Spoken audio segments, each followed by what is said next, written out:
state, in the jurisdiction. So that's why the legal status of a company is very important, because without that, you can't apply for a regulation. So I think, as I mentioned, some jurisdictions have started giving regulatory status to it. I think it was one of the states in US, can't remember very well, but I'll try to search and get back. But I think that is the key step. So from a financial service license, or any other license for that matter, would require a legal status for a DAO.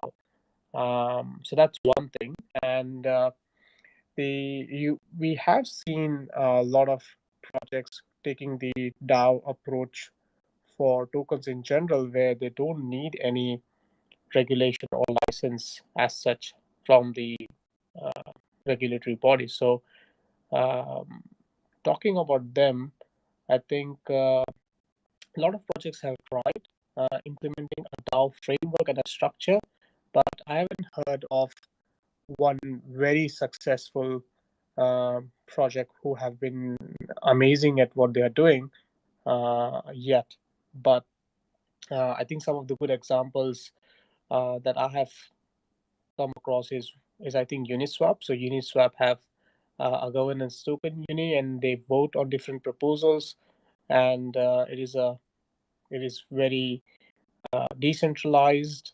That's what I've heard and read. So I think those are some of the approaches, and happy to hear other examples that you guys have come across about it. Yeah, definitely Uniswap is a great example. I know Compound is another protocol which is now fully distributed, where there's the core team doesn't even have a vote anymore in the protocol. They fully have given their voting rights over to the shareholders. And Compound is an interesting case. It's a lending protocol on Ethereum that's mostly, I'm sorry.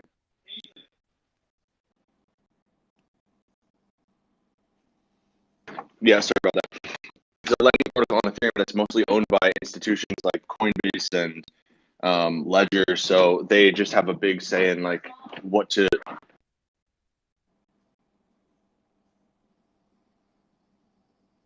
I'm sorry about that. But yeah, Compound.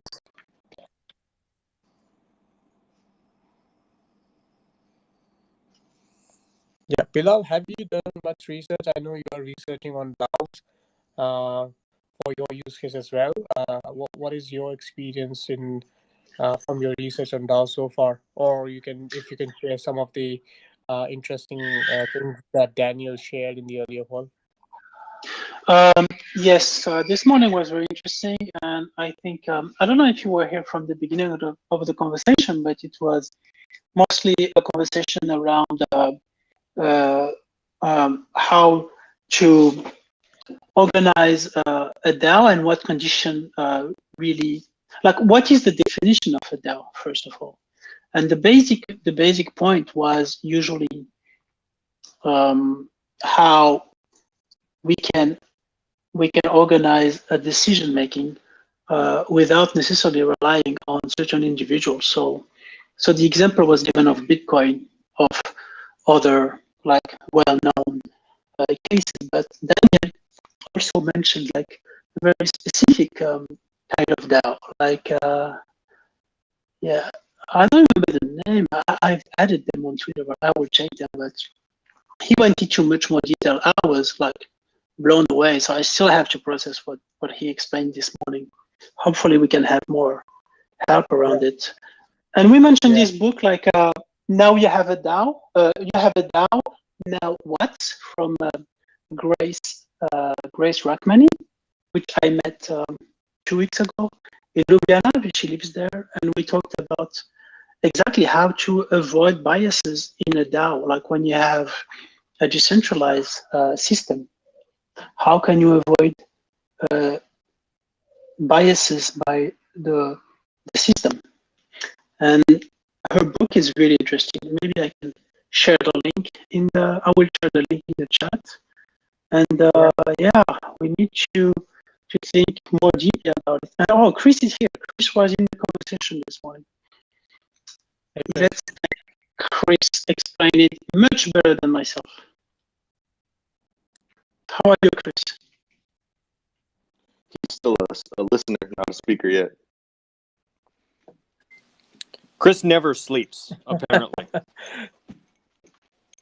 Yeah. So what I was saying earlier about the legal status of DAOs, I was just doing some Google search here. So Wyoming has granted legal status to the DAO. I think the legislation was passed early in March this year. So I think we'll see a lot of jurisdictions doing this, and this could open up a lot of proliferation of DAOs, and people just setting up as DAOs instead of companies or corporations. I think that's very fascinating. I think with DAOs, there has to be so many layers to the power allocation. Like it can't just be money in the system or tokens held. There has to be some type of mechanism to ensure that if any party becomes too powerful, the smaller parties can then like vote them out, even if they have a lower total token allocation. But what do you all think of that concept? Yeah. So most of the use cases that I have seen so far, I mean, other than the use cases that we discussed, like Uniswap and Compound, but in at a corporation level or a corporate level, the most common use case that I've seen of a DAO is investments and fund management. So a group of people basically come together, they form a DAO per se in their group, and they set up a multi-sig wallet where everyone pulls in the fund, and then they make the investment decisions together. So the structure that I'm saying is more of an organic structure, not very well defined. It's completely based on trust, and this is what I've seen a few groups do. So it's more so from an operational point of view rather than a corporate or business point of view. But I think they each get a vote to decide on whether they like the project, want to go ahead with the project, invest in the project, etc. So it's basically one vote per person. So that strategy could work out well in terms of avoiding centralization of power with one person or one organization who is part of the DAO.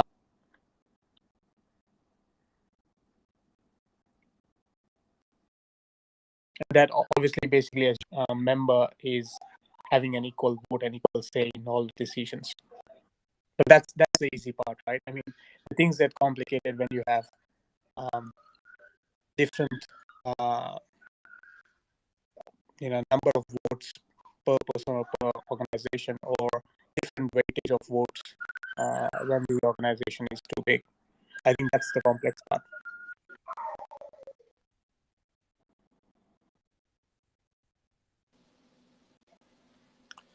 Something about Wyoming just a minute ago. I think Wyoming also passed legislation to view smart contracts as legal contracts, which is interesting. And are we talking about DAOs so much? Are we dancing around the topic because AlgoFam Foundation is essentially going to be a DAO as soon as government starts in October, right? A little over a month from now. Yeah, in general. So we had a good chat in the APAC group about DAO topics. So we just thought to continue the topic in this chat. Yeah, I love it. I think prior to, like just very recently, it hadn't been getting enough attention and understanding, I think, from the community. So the more education we get, the more round robin information we have about that, and sharing of minds, I think the better. But I mean, the AlgoFam Foundations, I mean, theirs is truly just a, how much do you want to stake? It's kind of one for one, right, Ibu? Like, but you're talking about like, hey, how do we level the playing field, and so we don't get bullied around? Is that you're kind of worried about that?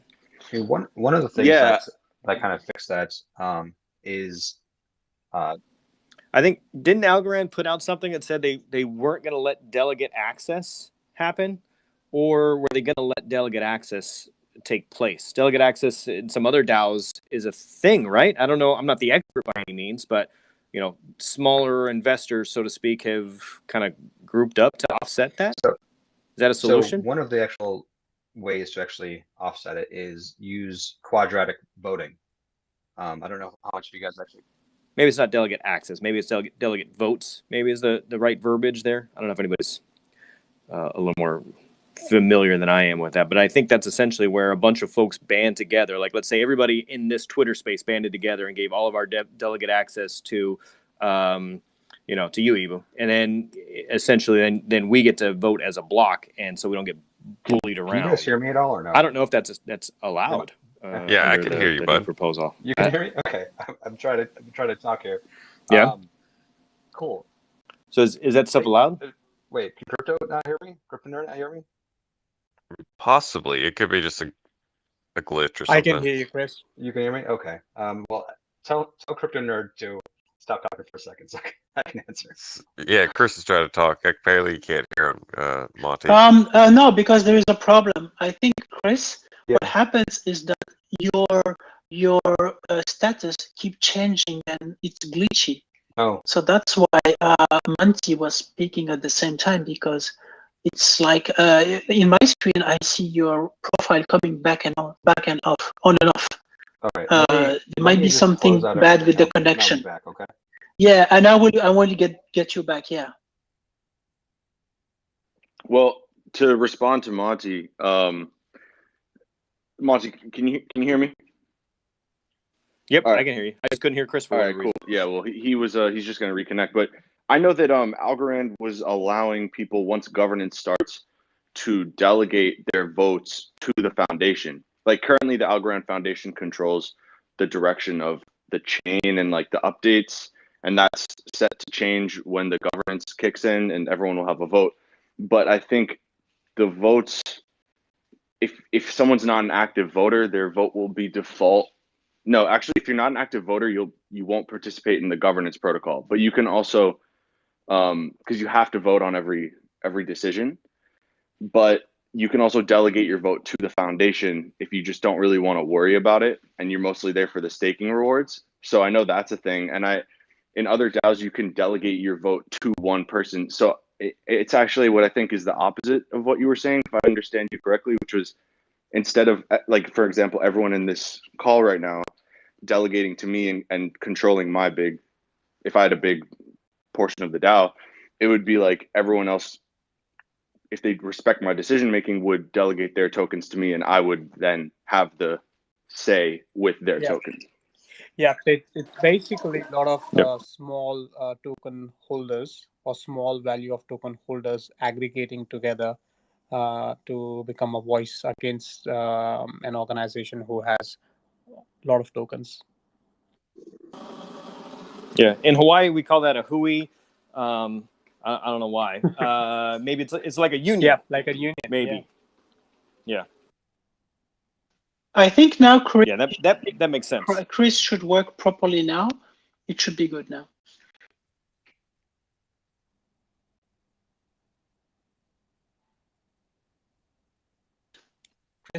Chris, can you hear us?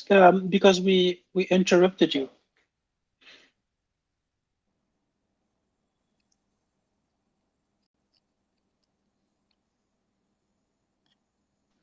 I think there are still some connecting issues.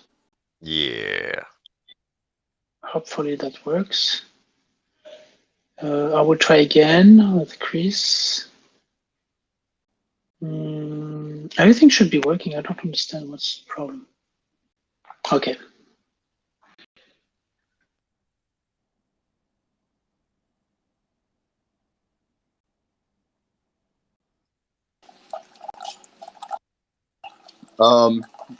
If Chris can't connect, y'all willing to jump onto a new topic?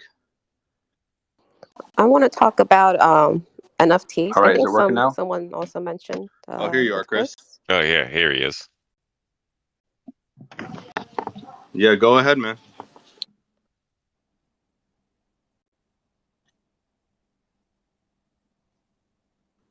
All right. You must be experiencing some technical issues. Is it working now? Yes. All right. Well, let's see. I got a lot to say too. So there's a couple of things. So the delegate voting thing can work But one of the things that Moloch DAO really experienced or experimented with was what they call the rage quit. What happens if the person you delegated to votes on something that you really don't want? Is there a way to remove your votes from the way that they're actually voting? The second thing that other people are doing that it turns out is actually working really, really well is quadratic voting. Are you guys all familiar with that, or would you like me to explain? Yeah, Chris, it would be good if you can give a bit of an overview about that. Sure. So what quadratic voting is that the votes have more weight when more people vote and not the amount that they vote. So it's an exponential decrease the more that you the more shares that you vote with, and it actually matters more that more people actually vote in a certain way. And what this does is it still gives the people that have the whales the more say, but it's less of a say than the actual masses. The big issue here is with how do you prevent against civil attacks? How do you actually prevent from the whale from dividing their billion algo into a billion different accounts and voting billion times?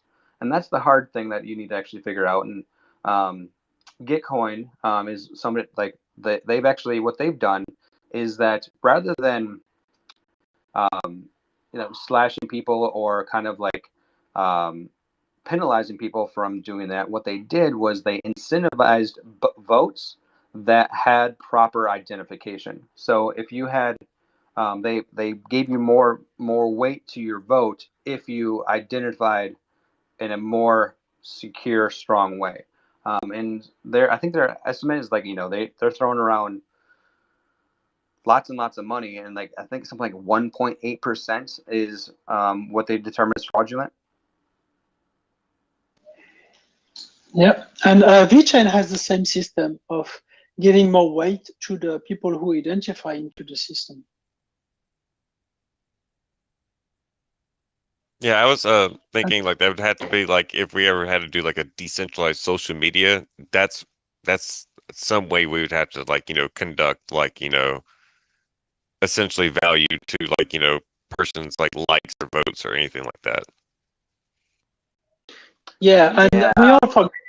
This goes back to what I was saying like probably 3 weeks ago now, is that I don't like the idea that we map identity one-to-one from what we're used to into the crypto world. I believe that identity itself needs to be allowed to be fractional, where because what that will do is how you would actually have a stronger identity is that if you wanted a stronger identity, it would be up to you to combine your fractional identity to have more weight, but not something that's actually forced, because I think forcing people to be one individual on blockchain is an old way of thinking, and a new way of thinking is by allowing for your persona to be potentially divided, depending on like maybe your persona over here is one thing, your persona over there is one thing, but the only way you can really do that is if you truly tie all of the personas to a reputation base or some type of experience base, action base, transaction base that shows that you can have multiple personas that make up who you are. Exactly. Yeah, I totally agree with that. And I think that's the future. And we had this conversation like 4 weeks ago. And I think that's totally how our ID can be divided. But we need to build something that we are attached to in each of the idea, so we don't sacrifice this persona, and we don't sacrifice any of our account, and we still protect it. And if we can give value to each persona and to protect it, then we build something like you call a fractional ID. And even in real life, we are kind of already in a fractional IDs. I'm not the same here, but that I am as a teacher, that I am in family. It's actually a very natural way to present ourselves. I definitely hear what you're saying, but let me propose a fringe case. If someone were to gain control of part of someone's fractionalized ID, what do you do about that? Do you burn it? Do you just let that person control a part of the ID? There's security issues here. I mean, I think that's a great point. But what do you do if someone gets a hold of your if it was one ID for everybody? What do you do then? I think that would be even a worse case if there's only everybody only had one identity on blockchain and someone gets it from you because it's immutable, it's decentralized, trustless. It feels like that would be even worse because all of you is gone at that point. Yeah, and it happens every day. We all get our ID stolen, or we get, like, for instance, there is a fake account pretending to be you. So it's kind of your ID that is stolen. But it all depends on what's in there. Is there something interesting in this fake account that I feel hurt when I lose it? So my point, Algo HQ, is that yes, I think it is a problem. I think you bring up a very good problem of like what happens when someone steals your identity in a decentralized, trustless, immutable space. But it's not a unique problem to a fractional identity. It's a problem to identity period on blockchain. Yeah, I guess. I mean, do you get what I'm saying about if my ID is somehow fractionalized between 5 different accounts, and then I can pool all those accounts together for one big vote in the DAO? Let's say I mess up my password one time, or some person gains control of one of those five fractions. Now the question is, from my master account, can I burn that section of my identity? Or does that person just have it forever? And that's kind of a question that it depends. If you burn that fraction of the identity, do I lose power for losing security, therefore compromising the trust of the system?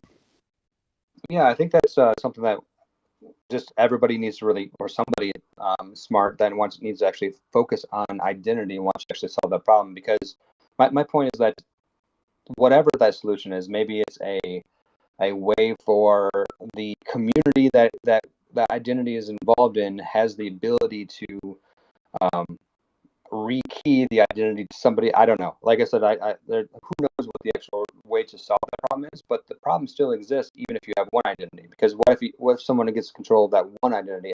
And what do you do at that point? Do you burn your whole life identity, or and start over, or how do you get it back? I mean, I think this is a problem, like I said, for all digital identity on the blockchain, is my point.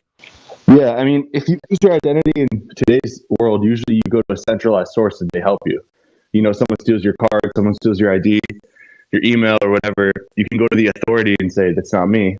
But in a decentralized system, you would actually have to have the DAO vote if they believe you that your identity was stolen. Because if it's a DAO, it should be a real DAO.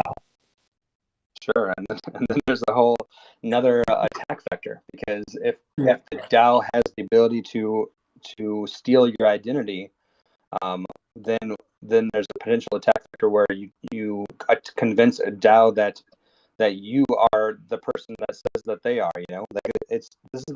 These are the things that we really need to think through and make sure that we don't try to band-aid something or try to actually implement something that ends up being worse than what the problem was. 100% agree. There's a couple of thoughts going on in my mind which I want to share. So a couple of years ago, I was exploring DID-based projects, so decentralized ID projects, and the protocols and the projects that I studied back then. One of them was Evanim, and there is another project which is Hyperledger Indy. So these are some of the protocols which are trying to solve the problem of or the challenge of decentralized identities. And the way, if I remember correctly, how they had structured is that you sign up an account, which is like a wallet-based transaction signing and claim an ID. So let's say you do that via your wallet on the phone, and then if you lose that, obviously there will be third party involved for verifying and all of that, because it still was attesting your virtual ID to your physical ID for the purposes of KYC, etc. So you would get verified, and then your credential stays on your wallet in your phone, so nobody else has access to it, and then you are able to share the information in kind of a zero knowledge proof basis. That, let's say, if somebody wants to know that you are above 18 to drink or drive, then you are just able to share a proof that you are above 18 and not actually reveal your date of birth in order to prove your legal age. So um, though that was some of the use cases that they had presented, and the way they were managing about loss of identity was you could have multiple devices wherein the portion of the key would be stored, uh, so that if you, let's say, lose your mobile phone, then you would be able to use your desktop or laptop to sign the transactions regarding your identity. And you would still have a master account or a master device through which you would be basically able to remove your phone as a valid device for your ID. So uh, some of these things can be maybe considered of how you would do that in a decentralized world. Applying those principles to what Ibu was saying, maybe let's say you have 5 different personas or IDs. Let's say you have, obviously right now all these systems are centralized, but let's say in the future we have decentralized systems for Twitter, Facebook, Discord. So all of these platforms become a source of your ID. So those components become fractions of your ID, and your reputation on each of these multiple platform comes together as an identity of yourself. And if one of your fractions of the ID gets compromised, then through maybe a majority voting, you are able to basically disregard or burn or cancel out that particular fraction, and then I guess you have to just build it over again.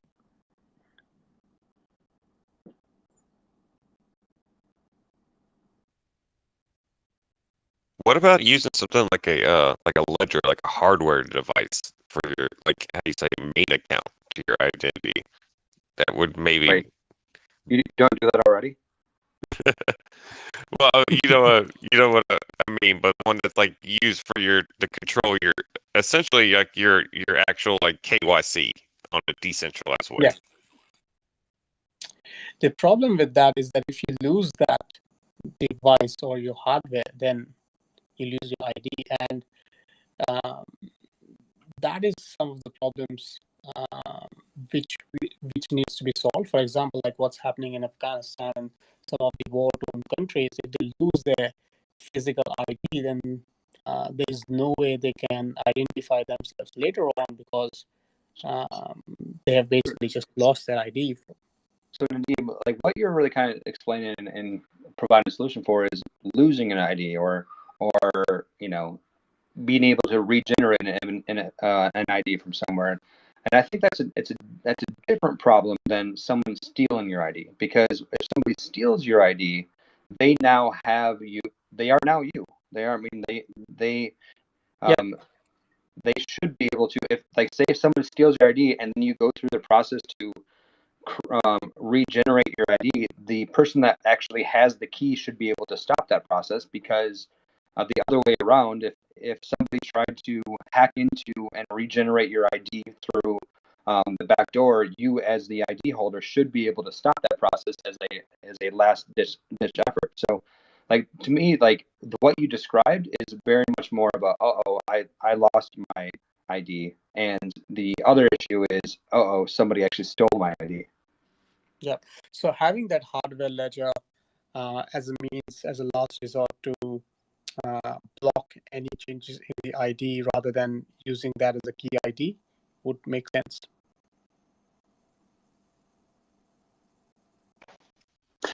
That's a very interesting point about the losing of ID, because in the real world we have our physical body as the last resort with the digitals and the face recognition, the fingers, and not having this central organic matter that is infinitely complex that we call a body as a center of truth in the digital world makes it very interesting. How can we create something comparable to this very basic center of ID? Like maybe we can create something, maybe to take something from the body itself, like to have a zero knowledge encrypted digitals or face, or I don't know. I'm just throwing ideas like this, but if someone has any idea or something working like that, that would be interesting to hear.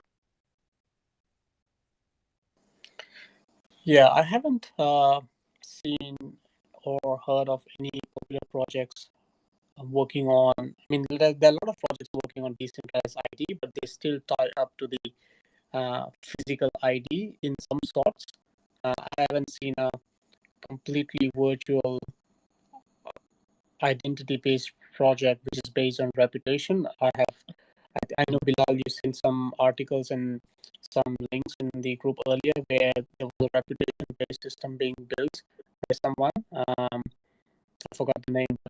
Have you guys heard or seen any popular projects around that? I mean, the issue with that is that it's almost impossible to do like before reputation exists. Like, how can you build a reputation-based identity when nobody uses the blockchain? Yeah. You can theorize quite a bit of like how people will, but all you're doing is you're guessing on the potential future. So this is why you won't see anything, because I personally would never invest in a reputation-based identity, purely because like it would be a huge crapshoot if that they guessed how the world will use blockchain. Can I push back a little bit, Chris? Because that's a very interesting point. I love it. Of course. Because you are going into what is an ID, like literally, philosophically, what is an ID? And like, for instance, your ID as Chris is a reputation point. You build a reputation based on your skills over your life, over your knowledge, etc. And after a certain time, the community, like this community, can recognize you as the one that would have those type of skills and this list of skills. What if we have a system that can recognize the skills of any human, of any person in a community, within a community, and that list of skill gets more and more precise and different until we get a very specific signature for each person depending on the combination of skills that he possesses. Bilal, I'm 100% on board with you. And this is like one of the things I was actually talking about 4 weeks ago, is that this is what identity will be. My point is Okay. that you can't do that until people use the blockchain. Yeah. You have to, like, you can't like build an identity off of zero. So Yeah, exactly. Yeah. that's what I'm saying, is that I believe that that reputation-based identity, it will be the only way, but you can't have that until you blockchain has actually reached mainstream. Totally agree. I Yeah. think I think it will come much sooner than we think. The reason is that I have heard a lot of virtual players who are game players, and their identity is the player they are in the virtual game. Yeah. And I think with projects like Axie and some of the other uh, gaming companies or gaming projects coming on blockchain, I think it could be much sooner than what we think. So I think we have seen that it exists in a non-blockchain world where people are known by their uh, avatars and their virtual handles, and these players also run their YouTube streams and they're quite popular. They're influencers. So it's a bit of a mix of real world and the virtual world, but I'm pretty sure there would be game players who are present only in the virtual world, and people know them by the virtual handle. Totally. I But love the your problem is optimization. Centralized, yeah. The only problem is that it's super centralized based on the game, based on the institution that recognize those players. It's true that we need a decentralized base to build a real ID where anyone can prove that he's himself. Because if I'm a really good player in, say, I don't know, FIFA 2021, I am a really good player. But if I come to a new platform, I cannot prove that I am that actual player because there's Yeah. nothing centralized to prove. Yeah, isn't that what Twitter was talking about? The interrupt they started up with the new project. Basically, they're gonna take the reputation of people from Twitter, and then you can go use this reputation to other social media platform. But then the question is, what is reputation in a centralized system, right? So Exactly. it's interesting. Yeah. And just a couple of points there. So one is so in the real world, we are dependent on a third party to attest our identity, right? So you either go to the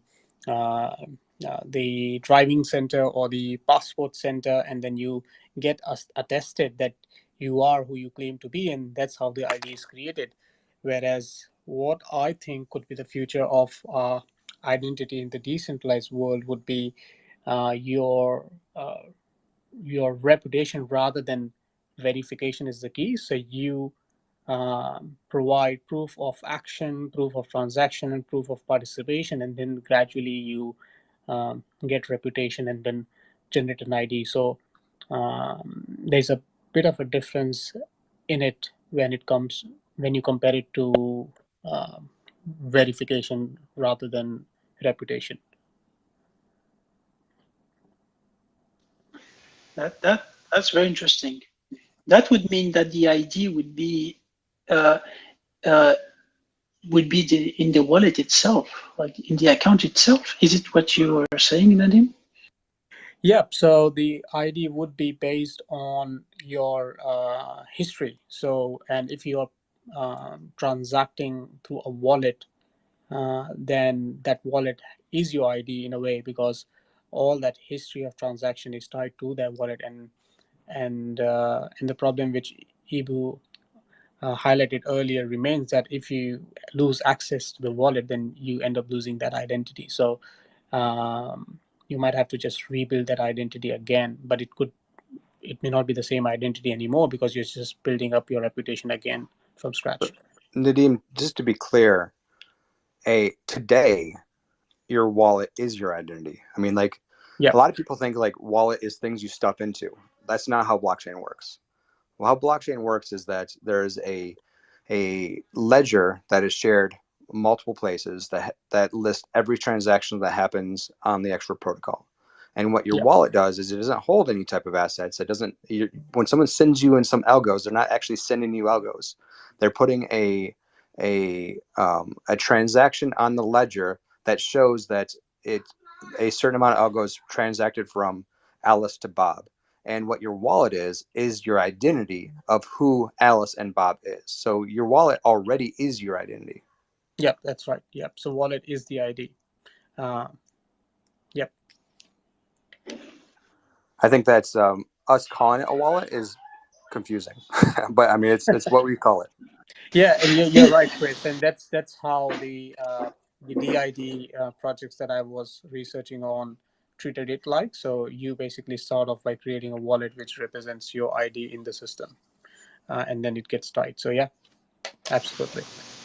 I think if we were to create a wallet system based on reputation, the thing about that is that reputation is not determined by oneself. Reputation is determined by everybody else's perception of you. Like I can live alone in the woods and I have no reputation because nobody knows me.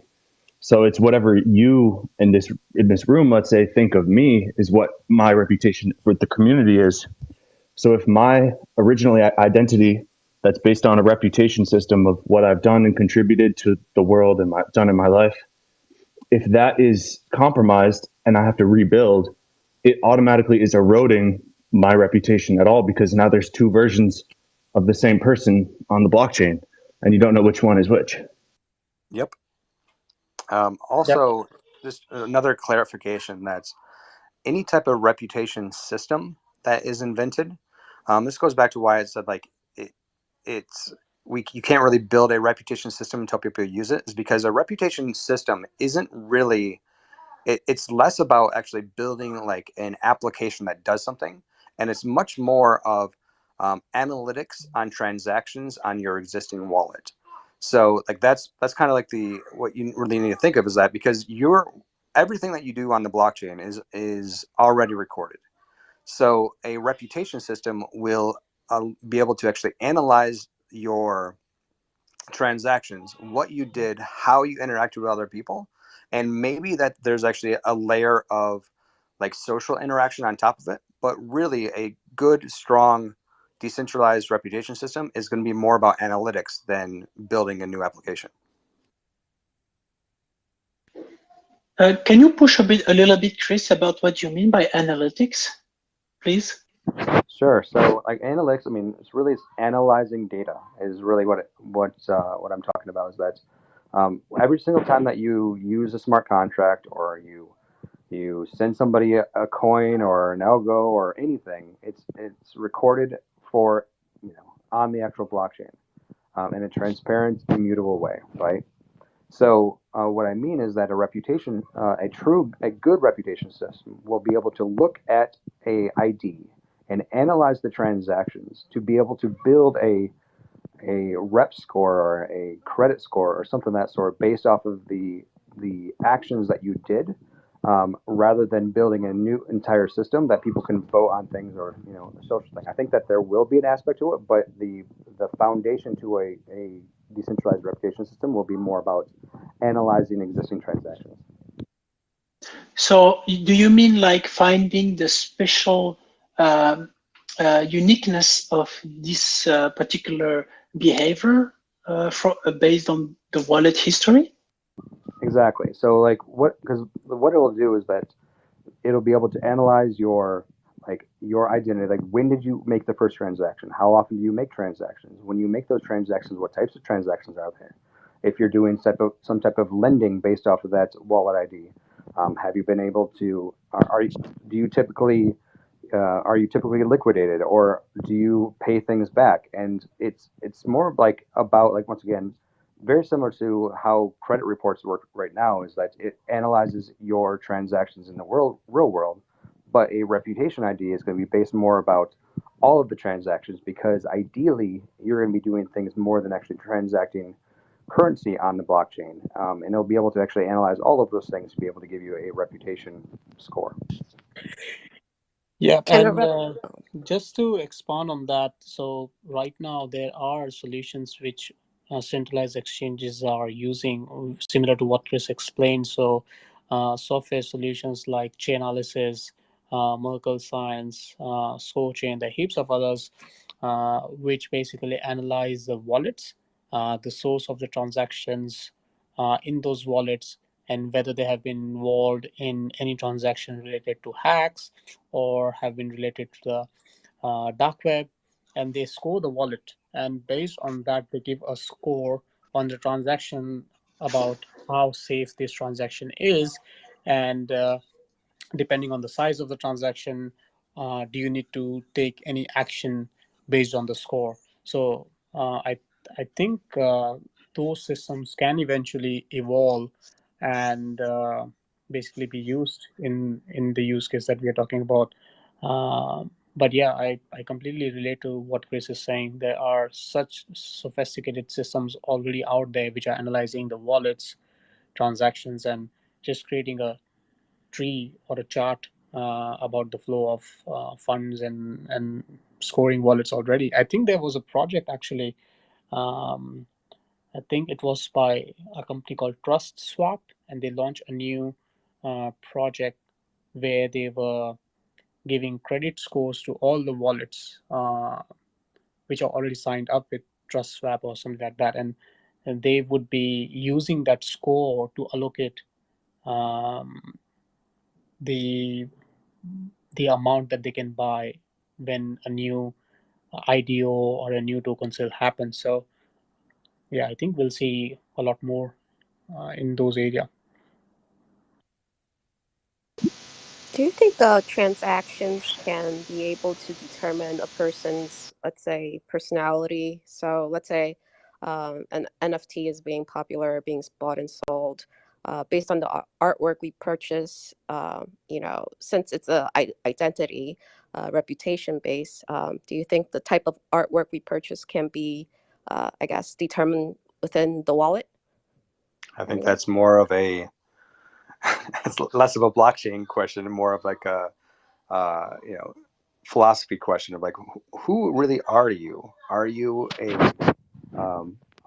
collection of your actions, or are you like So some people will say yes, that if you look at every single transaction you ever do in your entire life, you could actually determine what someone's personality is like.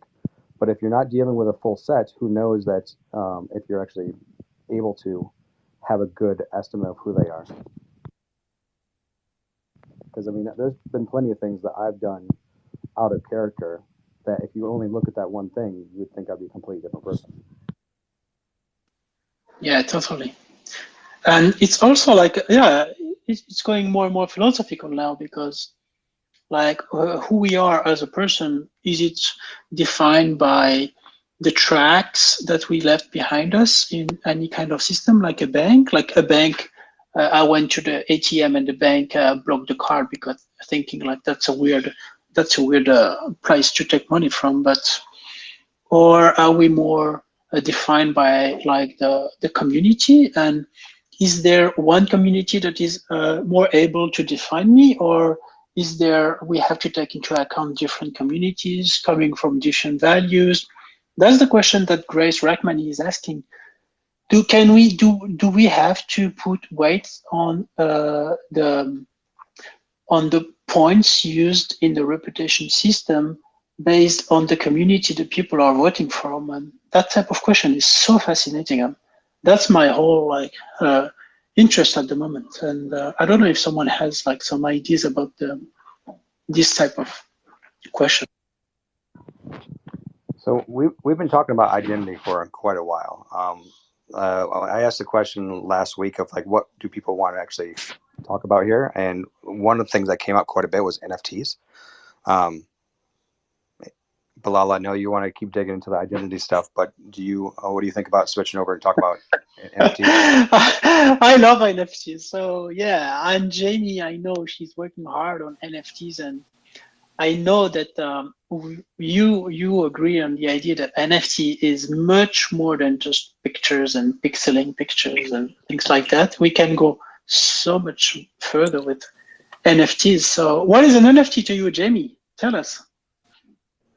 Well, I think like how we use NFT today, we buy and sell, we take bids, as a collectible. But I think that, going forward, we could use it, more of a licensing aspect within the artwork, especially like within the social setting.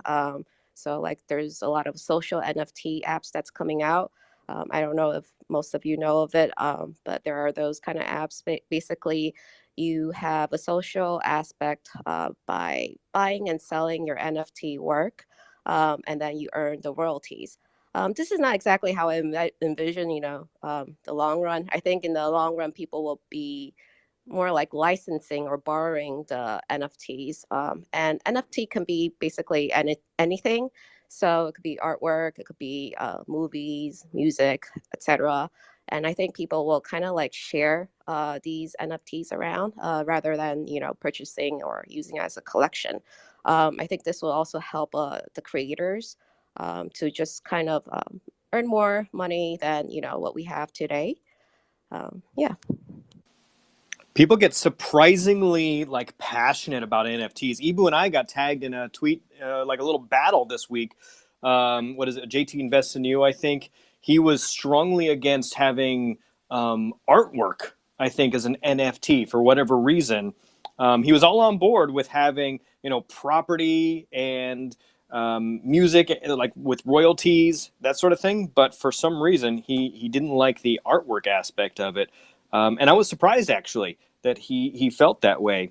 And I noticed we got Darren in here too, who I would be remiss if I didn't bring up the Algo Gang Originals, because I think it's a super sweet project.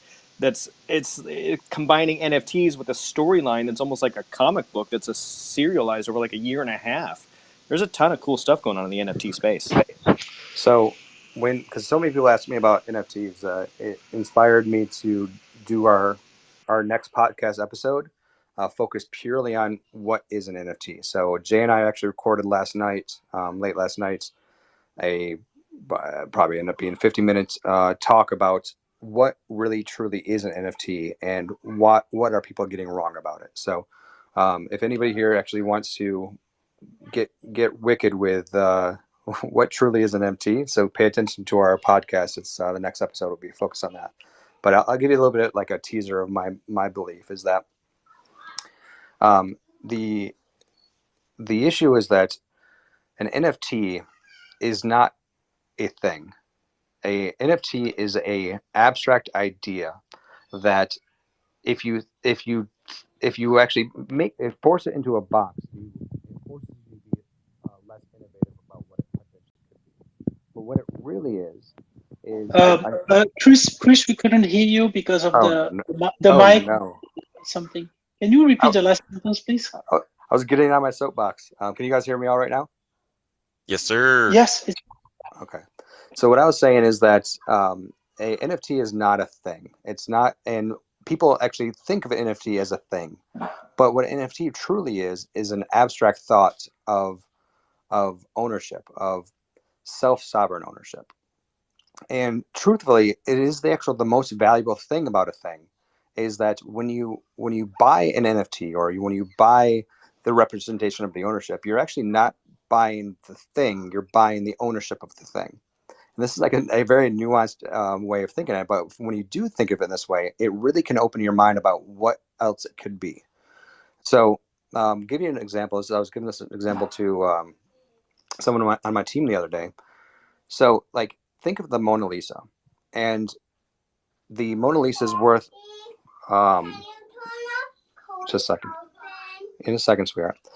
She sounds so cute. Like, no, you're the first. Sorry. No worries. I'm going to go turn on Corey Carson while I talk to you guys. So if you take the Mona Lisa that's worth hundreds of millions of dollars, right? And you bought the Mona Lisa, what you're really buying is not the actual painting, but you're actually buying the ownership of it. And why I actually am emphasizing this specifically is that if someone was able to recreate the Mona Lisa down to the atom, would it be worth as much as the original Mona Lisa? And the answer is no, it's not. Because it's not the thing, it's not the ownership of the original thing. So this is actually very similar to what you really need to think about, digital art. It's the exact same thing. Like people say, oh, why you could just, there's a million of these JPEGs. Sure, but you're not actually buying the JPEG. You're buying the ownership of the JPEG. So any type of art buying, any type of really buying anything, you're actually buying the ownership of that thing. So when you start thinking about it this way, you really start thinking, okay, well, what blockchain allows for is an immutable, self-sovereign way of owning things, right? So now where I'm going with this is that that's just the start. Because what you can do is you can start applying rules to this ownership of how is it transacted, who can it be transacted to. All of these things that you could actually bake into the NFT itself so that you can not have to have all the overhead that would be required that would, traditional things like contracts would have to exist. Yes, and there is another interesting aspect is the NFT is also a kind of social construct because it has to be recognized, as you said with your Mona Lisa example, as the ownership. And what is the value of ownership if it's not enforced by a community or by police or by law, etc.? Yeah, but that's not really a blockchain problem. That's more of a social problem because, I mean, that really applies to like everything. Is like what court of law will dictate the truth, and blockchain is just another arm of this that us as a society have to decide what actually truth means. And I would be willing to believe that a immutable, decentralized structure is probably going to win out of what truth really is, just by definition that it is it would be very difficult to break that. Yeah, totally agree. But the problem is still the enforcement, because if someone steals my movie from a platform, um, and he pretends to be the owner and he acts like the owner, isn't he the owner if I cannot enforce him to get like to just give it back to me? Like, I mean, isn't that always the case though? Is that if someone believes that they're the owner and they take it from force, aren't they the owner unless you can take it back? yeah, that's the problem. We need at a certain point when we will need lawyers and policemen to get back our property. Like, I've got I don't great news for you. I've got great news for you. yes, Lawyers aren't going away. yeah, but are they everywhere in the world? Like, because we are in decentralized world with blockchain, and lawyers are bound by their borders, and I would I I don't. would say that what blockchain allows for is not so like right now it would require a lawyer to dictate who truly owns things because of all the rules and all the potential loopholes and things of that sort. In blockchain, it removes all of that because code is law. So it would allow for people that aren't specialized to be able to use the same tools that lawyers would typically be able would have to use to be able to determine actually ownership. Yeah. Yeah, Yeah, I think there's interesting projects getting developed regards to code is law, but I think we are far away from the time that lawyers would exist. I think there's a lot of adoption and a lot So of problems to be solved, I guess. how about everybody just move to Wyoming and just call it good? I was just going to say that circled back around to Wyoming because they just passed that law, so, right? Smart contracts are legal there. They're recognized.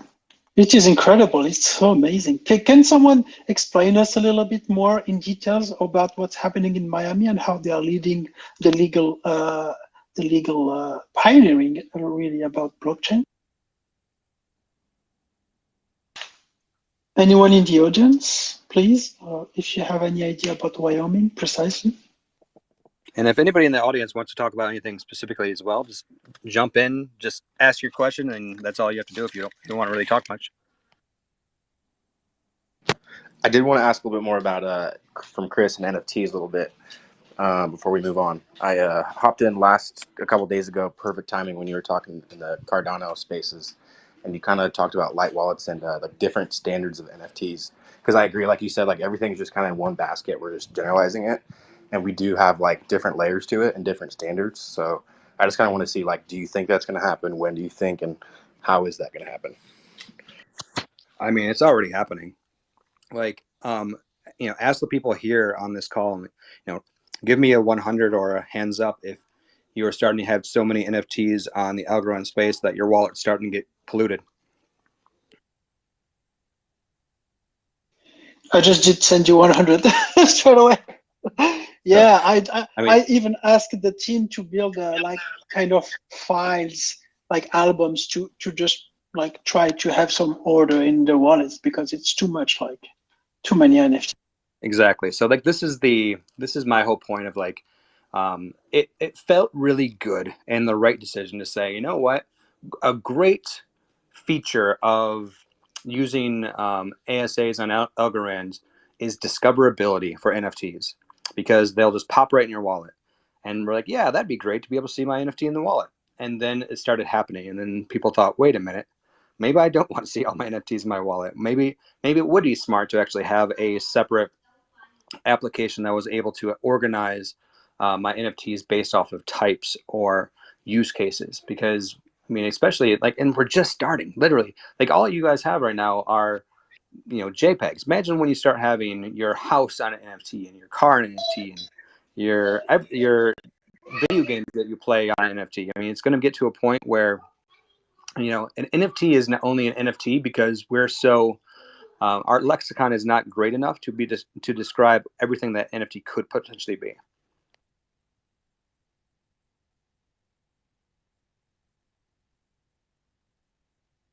I love the concept and the fact of an NFT is not just a piece of art. It's really just the ownership. It's purely the representation of ownership. So it can apply to anything. I have this. Can y'all hear me right now? Sure. Yes, Yes, perfectly. sir.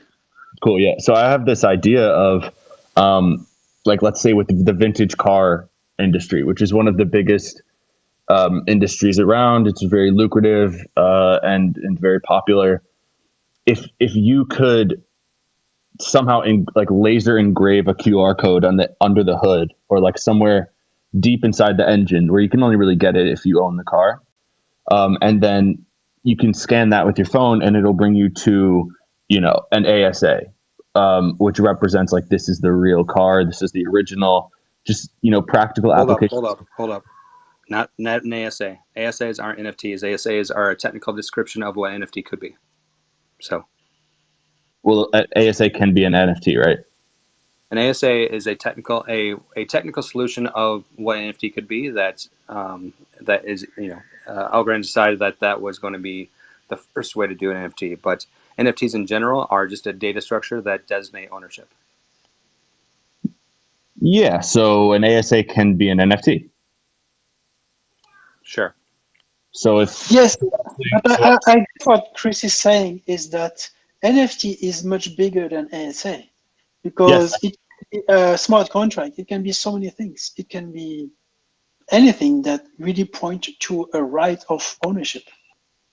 yeah, I Right. mean, I'm just a stickler from describing what NFTs really are, is because I've seen so many people go down the wrong path by using a certain technical application that limits the potential of what they could really be. So that's why I was trying to actually correct. It's like, okay, well, an NFT is more than what an ASA is, or a CNFT on the Cardano network, or what have you. yeah, I know, but I'm just saying for this one specific instance, you could link it to an ASA, which would act as the NFT. Yeah, you could do that. Yeah, and that's the idea. It's like real world applications where the NFT isn't a JPEG or a song, or it doesn't even have to be purely digital. It's simply the easily tradable representation of the ownership, and that will cut out a lot of like logistical and like bureaucratic stuff that would be involved in selling Exactly. these things. Yeah, that's all I was trying to say. So you can take like a real world thing, like a car, a vintage car. You want to make sure that's the real Ferrari engine part that you wanted or whatever. You don't want to you don't want it to be some crappy knockoff. And create and linking that physical thing via QR code to whatever NFT, it may be on any chain, whatever contract or asset or token is the digital representation of that, will be like a huge unlock in the verification of what's real and what's fake in like real world marketplaces, like in person marketplaces. Yeah. So one example I would say, like, go back to calling it more of an NFT, because what you could do in the vintage car space is you could have an overall identifier to the car itself, but you could actually turn this NFT into a um, a wallet, almost like an NFT that can actually house other NFTs. So what you could do is you could have an NFT that signifies this vintage car, but then you could actually have NFTs that point to different parts of that car that make up that car. So this is the other thing with like vintage cars, like the more original pieces on that car, the more that it's actually worth. So you'd be able to have a NFT that represents many other NFTs, which then allows for more transparency in and provenance of the actual car itself. Yeah, yeah, exactly. It's a great idea. Totally, like the kind of expansion that would be like a really, I love that. Just not even just one thing to represent the whole car, but like a folder, like an NFT folder that like holds the rest of the parts that are like on the car.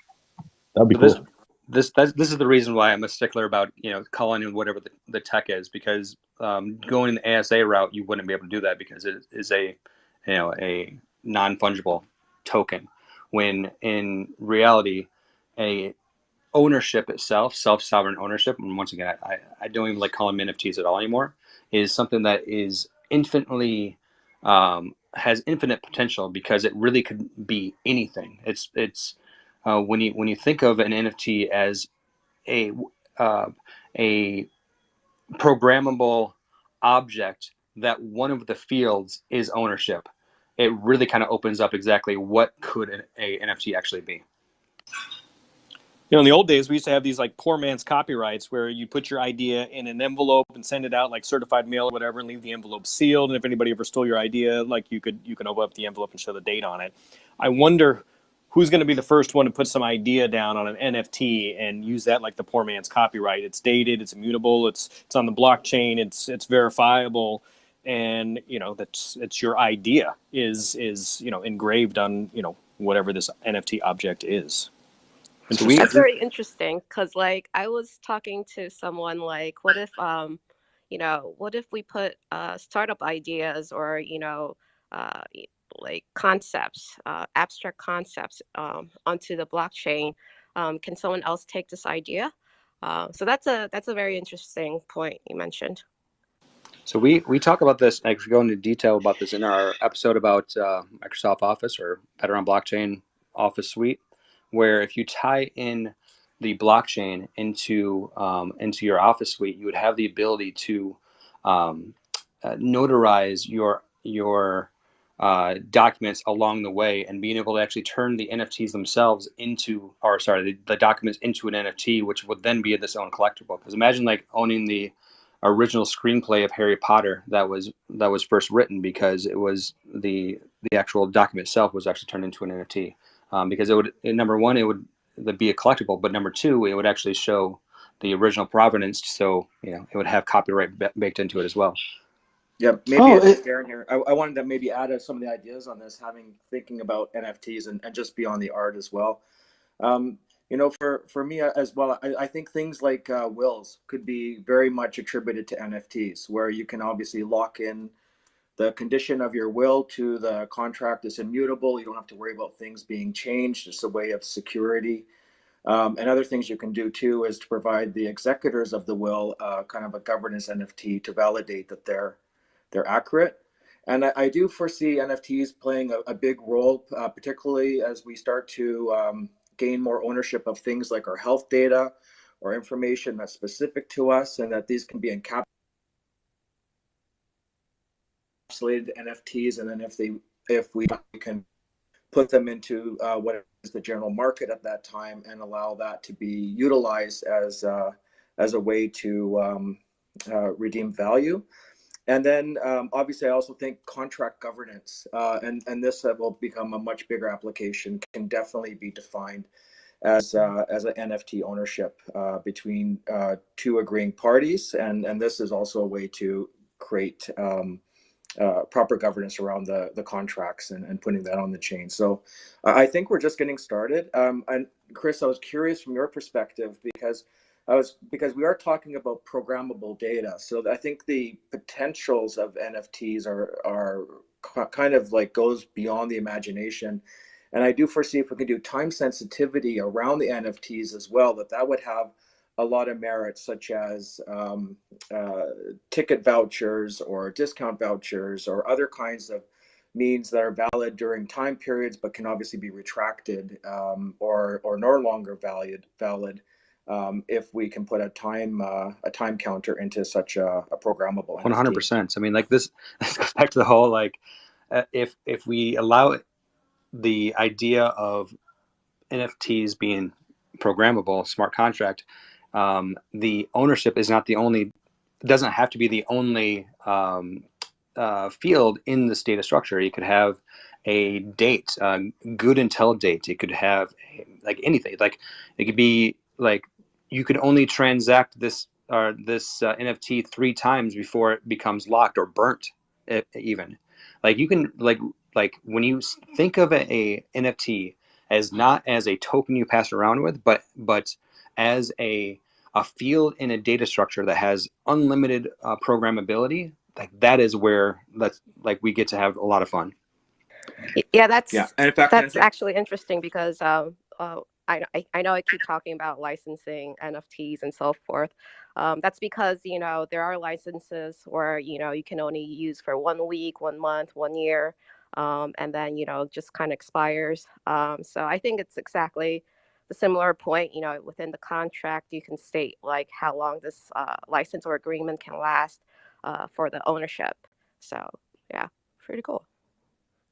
And I just wanted to add too, I think the other part that was going to be a bit fun and exciting is the gamification with NFTs that we're starting to see come into play with more and more companies. Today on the Ethereum, I just bought into Tech as a company that's going into NFT gamification. And here too, I think we'll see things because again, we're dealing with data structures, evolution of NFTs and those kind of elements that can be programmed in under certain conditions to evolve into a different NFT. I do think we're leaning ourselves into that kind of possibility, which makes like the gamification opportunities absolutely exciting. And there's a lot of companies, at least right now in the Ethereum space, moving in this direction. And it'll be great to see what we can bring into Algorand. I mean, I'll just speak towards that, Darren. I'm working with a company right now that the coding is done for a smart NFT marketplace, where the first types of NFTs that people will be able to mint will be royalty NFTs that actually enforce royalties upon transaction in a decentralized way, but they build it in a way that the programmability of the actual type of NFT that's created is completely open. So when you mint, you'll be able to actually select different types of NFTs that have different properties, which I'm really excited for them to finally announce, but they still haven't announced. If they want someone to add some ideas, I'm happy to contribute as well. I have a few in this space. Of course. I have a question for you, Chris, or Nadim, or Jamie. Like, can you explain us, please, how to build a smart asset on Algorand? Like, can you not explain how to build it, but what are the possibilities to build a kind of asset on Algorand that would have like a validity in time, like that would die off after 1 month, 1 year? Because that's, I think, opens so many new possibilities. I mean, it's obviously I'm biased here because CEO of Reach and all, but being able to build a functional NFT that has an extra field in it for a date is literally less than 60 lines of code. So all you would really do is that you would build an NFT that would hold the ownership, and then you could build in a date field on the actual NFT that as minting the NFT, that you don't want it to be able to do anything after that. And then what you can do then is that, say, within the code itself, say, upon transfer, look at the date, and if the date is not passed, or if it is passed, don't transfer it. So like it would be less than 60 lines of code. Fascinating. That is fascinating. So it means just a little bit technical question. Do you think we can do like a token that I can lend to someone for a certain period of time, and that comes back to me without him deciding and being able to stop this kind of way back? What you would do is so what you could do is you could build an NFT that you could transfer it. You could transfer the ownership to somebody, and then as the creator have the option after a certain amount of time to make a transaction toward the NFT that would allow you to transfer the ownership back to yourself. So yeah, you could do that. Yeah, that's what we need. Yeah. I'd like it when we could like do like kind of like any kind of programmable information. Like let's say like we had agreement that I believe like Italy's going to win the World Cup, and we made our personal bet with whatever asset or liquidity we agreed on, and it stayed there, and it was able to determine whether that game was done, and which wallet was going to receive the pot, and essentially. Yeah, I mean, Isn't that what Smilecoin's doing?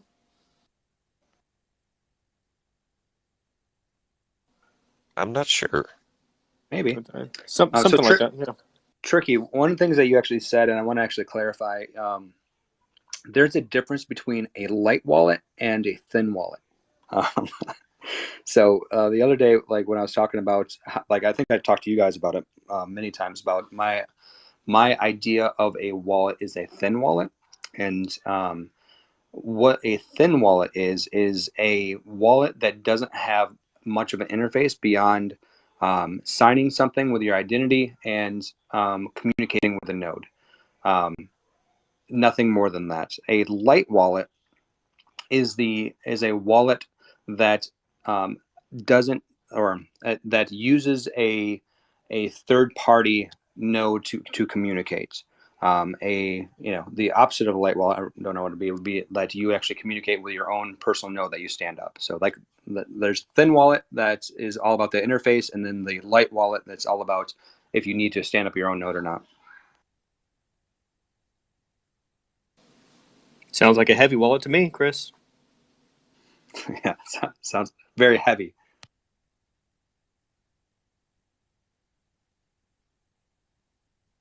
I would love to pose a question to everybody here about the community as a whole and, community moderation. There's no, one centralized person or source that gets to call the shots on crypto Twitter. Every community has their people that basically, as a crowd, try to keep things honest and keep things going the right direction. It's not like Algorand is going to step in and say anything, but there are some people in the Algorand community who kind of have a tendency to mislead some followers and may not reflect the best on the community. And the difficulty is if we can recognize that, what steps do we take to keep everyone here honest and like good intentions. So just the floor is open to anybody, but what do you think of this? Like, what's appropriate, like to step in? At what level is it appropriate to say something publicly? As to not cause drama, but also to not have people, have their assets or their money or their faith in a product tarnished. But if the assets, are, being sold or whatever, I think there are those contracts that's being stated. It's pretty transparent to the user of what's going on within the contract. So with that kind of reputation, I think people will try to be as honest as possible, since it's all on the blockchain within, it can be seen on like Algo Explorer. Yeah, Yeah. I think he's talking more about the individual influencers in the space and what they're saying verbally and how they could be wrong, right or wrong. And what I believe personally is step one: approach the person directly. Say behind the scenes, say, hey, just so you know, what you're saying is not correct. You should probably remedy that. If at that point that they don't, then I think it's completely okay to be non-toxic, but be like, hey, by the way, this is actually what's the facts that I believe coming from my side. But I will actually give an open invite to anybody here. If I ever say anything that you don't believe is true, please approach me directly. I do my absolute best to actually do anything, and I will do my best to actually call myself out if publicly when I say something wrong. Yeah, thanks. Totally with that, Chris, as well. You know, I make my videos and I try as hard as I can to get the information correct. But if there's ever something that I say that is incorrect, please, like, never hesitate to say it. We should all know the facts. It's not a pride thing. So I'm totally with that as well. And I can speak. Obviously, I tweet a little bit about Algorand, so I have some experience in this, especially with some responses. I think, like, actually, overall, it's a great community. I think that's the first part. It's a relatively mature community for what we see on Twitter, for the crypto Twitter community, and it's a community that I do find keeps us honest. So I've had circumstances, I get a little bit excited and anticipatory of different facts or ideas, and I'll put it out there as a tweet. And I find it's perfectly okay if someone says, "Hey, listen, that's not 100% accurate, or you're over interpreting the event or the idea," and I think that's perfectly fine. And in fact, that's what I kind of expect from the Twitter community, because I do find that we're a fairly decent, sophisticated bunch. That's probably one of the reasons why we're big Algo fans, and it really shows up in the public sphere. So, and then on the other side, I would say, like, in my experience, having tweeted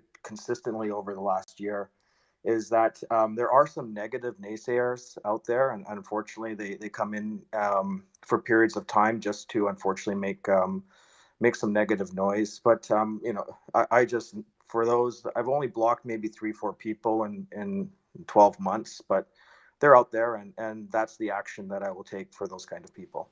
Yeah, the Darren, when you tweeted yesterday that all of the best companies were going to be at that AMA, I was like, wait a minute. What? Yeah, sorry about that. It was just a language thing. So thanks, Chris, for calling it out. No worries. I'm also confused why I wasn't invited to this AlgoFest thing as well. You guys all know I love talking. Yeah, I got tricked into that by that as well. Yeah, But that was a good one. I had a good laugh after that. Okay, So I just wanted to add on to the topic that Ibu raised. So I think what I would lean towards the way that Chris suggested already, when if something is inaccurate or it's not factual, but there is also an element wherein it's about the belief. So I like what I believe might not be a good project could be incorrect. Like someone doing another project on Algorand could be great, but I happen to disagree with the views and their approach towards it. So uh, that's a different dimension completely about moderation. So um, has anyone experienced that, or has anyone does anyone have comments on that about a project that doesn't align with the values of Algorand per se in general, or something that shouldn't have been done or might bring a bad name to Algorand? There's been a few projects that I've spoken to, whether it be publicly or privately, or just looked into, that are building on Algorand, that I personally, I have my doubts. Not just because I look at the product or I look at the team or I look at the website and it's just, it's not there for what I want to see, for what I want to see from a real product, for something that's working. But that being said, I'm not one to jump in and call someone out before they've had a chance to prove themselves. So I always try to take the high ground and not get too involved. And like, if they come out with a product, then it'll speak for itself. Yeah, there's a project right now in the Algorand space that's I don't really agree right now with how they're working on things, and I plan on talking to them directly before I say anything publicly, for sure. what would be the criteria for a project that would raise some doubts? Like, what would be the trigger for anyone of you really to doubt a project? I would say the triggers to me are the number one thing right away is, does this smell funny? Like, is what they're promising publicly, is it actually feasible? And I have a pretty good decent background in Yeah. blockchain, so I can pretty smell that right away. Like over promising, like you can really kind of feel that as well. And when people actually over promise on something, it's usually not true. But so like there's those things, then there's the other side of things of just coding practices, like what practices are they actually following, that would raise some red flags to me. And then the final thing is how they treat their team. That to me is actually something that isn't serviced that often, but is a huge red flag to me, because if you can't treat your team well, I lose a lot of respect for the project itself. Thank you. That's very insightful. Yeah, one of the I think Chris mentioned very good points, which could be the red flags. The one that comes to my mind is about the legality about it as well. So, for example, and again, this is very subjective and would also need some background knowledge and information about the jurisdictions and laws. But let's say, like, I'm very familiar with the ecosystem in Australia, and having PayScript there as a registered crypto exchange, have had my experience with the regulations and laws around tokens as well. So if something which could be potentially illegal could would raise a flag for me, and my approach would be basically reaching out to the founder or the appropriate team, just sharing the opinion that this potentially could be a problem, and they might want to get it double checked through their legal team. And then if that's not the case, then that could potentially harm the community as well, because people could end up losing money. So uh, yeah, probably you reach out to the community in general and ask their opinion about what are their thoughts on this and the legalities around it. Yeah, Nadeem, that's actually a great point. Like I've been in the space for a long time as well, and regulations are way stricter than what people actually think. And I see a lot of things, and if they're the main question is like, are you going to try to do this in the United States? Because if you are, there's a lot of loops you need to jump through. Absolutely. And one of the key points that I would raise here is from a token point of view, right? I mean, just to give a backdrop, there are two types of tokens in general. One is a utility token, and the other one is a security token. So on any centralized exchange that we have currently, other than who have got special licenses to deal with securities, cannot list a security token. So they so PayScript or Binance or any other general crypto exchange that we see is normally a utility token exchange. So you really can't list securities on such exchanges in general. There might be some exceptions. They might have taken permissions, or maybe they're not compliant, but this is just a first-hand rule. So, but that's just one thing. Like, so utility token or security token is, one thing to worry about, and like if they're truly security or truly utility. But the other thing is that many like blockchain applications are are in danger of having to get money transmitter licenses, because you're dealing with a lot of actually currencies going from person to person, and if you're doing any type of centralization at all, there's a chance that you might be a money transmitter, which means that you have to go through that entire dance with every single state that in the United States that you want to have access to. Yeah, that's right. Yeah, and that's a big issue, because like if any US citizen uses a centralized entity that exchange money, this central entity can be attacked and sued by the US entities, right? Yeah, the SEC's jurisdiction extends to not only companies that are in the United States, but companies that U.S. citizens interact with. So if a U.S. citizen interacts with a company outside of the United States, they believe that their jurisdiction extends to them as well. Yeah, that's what I heard too. It's a question, because let's say I create, just hypothetically, let's say I create a kind of DEX on Telegram, okay? like we have Algo and Tipbot, something like that. So if it is a centralized a centralized entity, they can be sued by the US, right? I mean, the rule of thumb is anybody can sue anybody for any reason. So,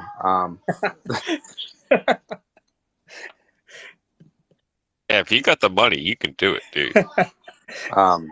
so yes, you can definitely be sued. But like, so talking about our decks, because obviously we have issues, or our decks. So what we're doing is we've gone all the way from creating a outside of US entity, making sure that everything to do with the decks is actually with that. We're make sure that the entire decks, we are not serving anything in a centralized way. Every client that interfaces with the DEX will be interfacing directly with the blockchain and not any servers, any caching servers, anything. Because, yeah, and this is what I believe, and what I've been told, that is what's necessary if you want to have a true decentralized exchange. But can't the SEC come after the writer of the code?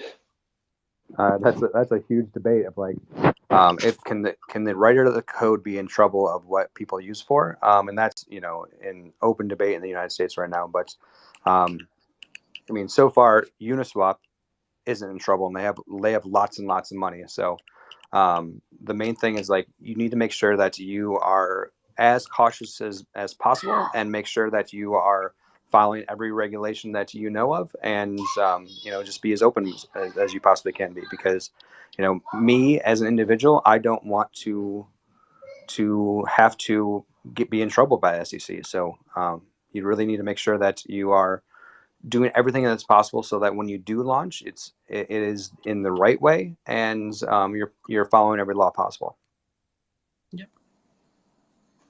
And Chris, what are the plans about the DEX? Was it just to showcase the capabilities, or are you launching a full-on DEX product available to all the users, or are you able to share some plans around that? Sure. Yeah, we're launching the best DEX the world's ever seen. Of course, but we're launching it as a full product. It's going to be fully decentralized, and we just haven't actually made an announcement about it yet because we don't have the branding done yet. But it will be its own entity, its own standalone thing. But the DEX is just the first step. We have planned a wallet that will interface with the DEX as well, so it'll be easy to actually swap coins directly in the wallet. And the step after that is we plan on launching a decentralized, over collateralized stablecoin similar to Maker as well. But Wow. we created an entire entity that is focused on building consumer-facing applications. Nice. And is it going to be a continuous liquidity pool-based DEX, like similar to Uniswap per se? So our DEX is going to be an AMM DEX. So so there'll be different pools. We don't really know, like for V1 that comes out, it's going to be very similar to like the paired token swaps of Uniswap V2, but we are looking into many exciting features for our V2 that comes out. Okay, great, exciting.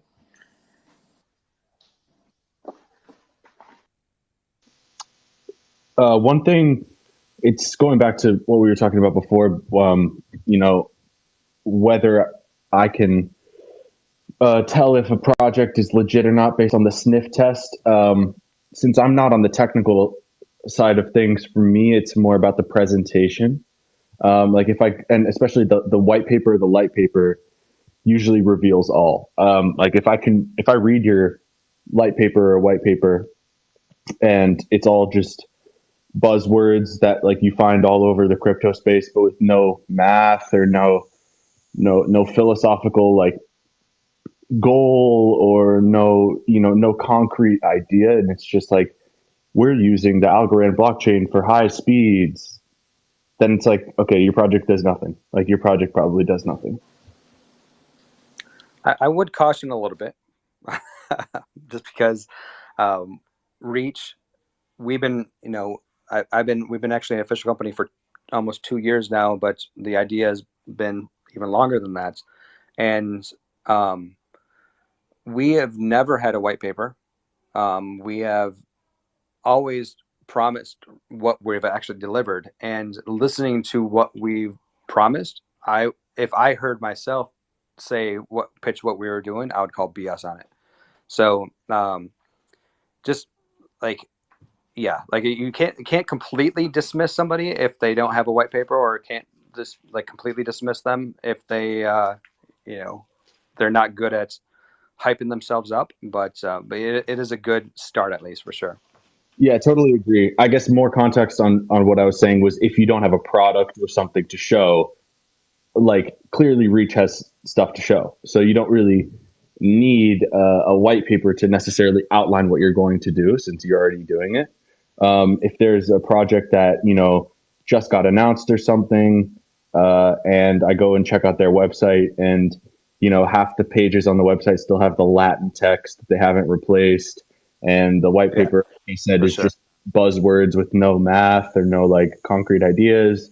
It's very like a flashy website without much like, muscle. It's just the skin. Again, this is from more journalist point of view. Like that's going to deter me from wanting to give much oxygen to that project until they show something. But really, like, I just think it's best when people show what you're doing, like work behind the scenes, come out with the product, show us, surprise us, and then you won't need a white paper per se. You say that, but I think last week somebody asked for my white paper. I was like, what do you mean? just use the product. Yeah, same here. So we at Paystrip never created a paper before. We launched it. So we launched it first, and then we created the light paper because people kept asking us for the light paper. But yeah, I think it's because of the trend and the general behavior of the projects and people in the ecosystem. People have been starting off with just ideas on paper, launching tokens, raising funds, etc., and then building the project and products later on. So, and some of them have worked, some of them have brought bad name to the industry and the ecosystem, but that's how it is. So, I guess it's more of a mindset rather than right or wrong. People have got used to seeing light papers and white papers before they see the product. So yeah, I can totally relate to that, Chris. Yeah, Good I answer. relate. I relate to that too, because when I launched Fame and the token was already distributed, obviously, to the community, it was funny that people were asking me for a white paper, like as if I was building a blockchain and creating the token and raising funds, and the Fame token was already everywhere. So yeah, I had the same thing. It's funny. It's just habits, because there were so many scams from 2017. They wrote a cool with buzz, like Ibu said, full of buzzwords in the white paper to get people excited, so people invest and to raise money. But when you bring the product straight away, like Nadim did, like Chris did, like most of the Algorand project did, like they work in the background, and then the product is here. So they don't really need the white paper. They just need to maybe talk to some VCs, and that's it. I think it's interesting. I'm like you. Like I've been in the space since 2017. I got burned a few times, and I originally started my YouTube channel because I was just interested and I wanted to get some information out to the public, because I couldn't find at the time a huge wealth of information out there. There was just a limited amount. And now I find that there's a certain responsibility that I have to the community, to when I speak to these CEOs or creators of projects or backers. Like, now I have to vet them much more than I used to, because it's not just a conversation between Monty and someone. It's a conversation between me and them for the community. And I interviewed someone the other day, and I had to take the interview down shortly thereafter. And some of you probably saw the tweet that I put out earlier today. I think Ibu kind of mentioned it in a roundabout way. But we have a certain responsibility, I think, as community members to kind of like, I think silent acceptance will doom a community. So at some point in time, people like me and Ibu and B and everybody, we got to kind of step up. If you see something, say something. And Yep. when we talk to projects like this, for me, it's not about the white paper. For me, like, I want to hear Chris talk. I want to talk to Nadim. I want to talk to the guys from AlgoFi. And that's why I started doing those conversations and really look at the product and see what they're thinking and, do a little research on them and do some due diligence from that perspective. So for me, it's much more about that interaction than it is about the, the hype or the white paper or, those buzzwords even I think you're talking about. You said CEO like a bad word. Did I say like a bad word? Talk to those CEOs. No.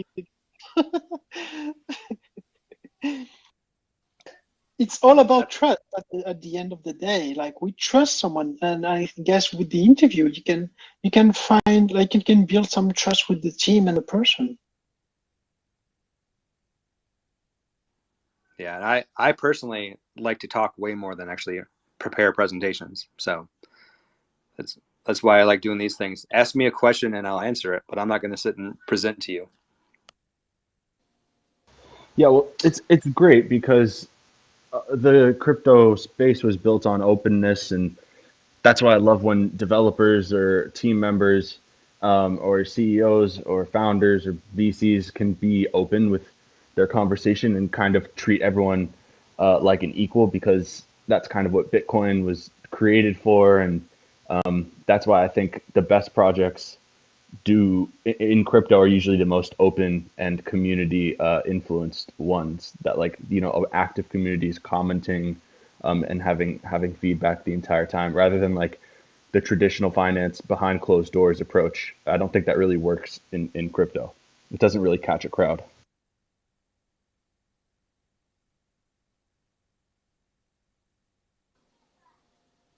Yeah, it's just more ultimately up to the community itself to, like, govern it its own way.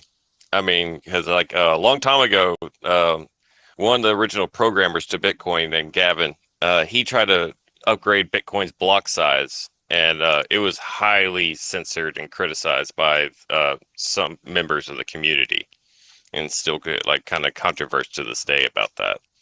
So I believe as a community, the more open the community is allowed to speak, the better the project will ultimately grow and become. Yep. So